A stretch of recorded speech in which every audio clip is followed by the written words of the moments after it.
toenda paB. PaB pedu takanzi the perfect square y satisfies both.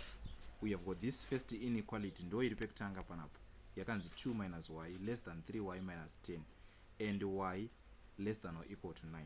Find the possible values of y.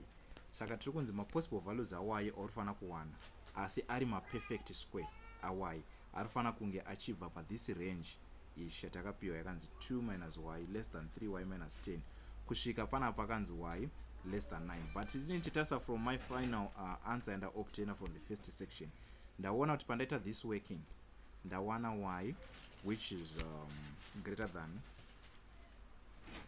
than 3, meaning kuti the value ya y ndiri kufana kutangira pana y greater than 3 kusvika panani, kusvika pana y less than or equal to 9. Saka meaning kuti ma values angu inini andiri kufana kutarisa ndeye kubva pana 3 kusvika pana 9. Saka kubva pana 3 kusvika pana 9 ndiri kufana kutarisa 2 ma perfect squares or any perfect squares anofana kuobtainwa kubva pana 3 nepana 9. So if I'm considering the values 3 and 9 kubva pana 3 kusvika pana 9 ndakanyora 3 kusvika pana 9. The moment yanga pakanzi y greater than 3, meaning kuti from the set of values yandichanyora the moment ndiri kuti y is greater than 3 y is not included in the set nekuti ndiri kuda ma values which are greater than 3.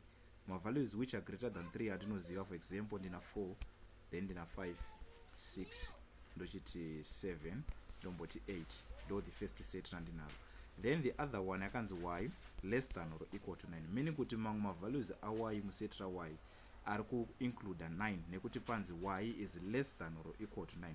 The moment ndiri kuti less than or equal to 9 it means kuti y is included, but dai ndanga ndati y less than 9 meaning kuti 9 wachona anga asiri kudiya pa ma values a y. So from this case ndichanyora ma values ari kuitwa displayed onto this range yakanzi y less than or equal to 9.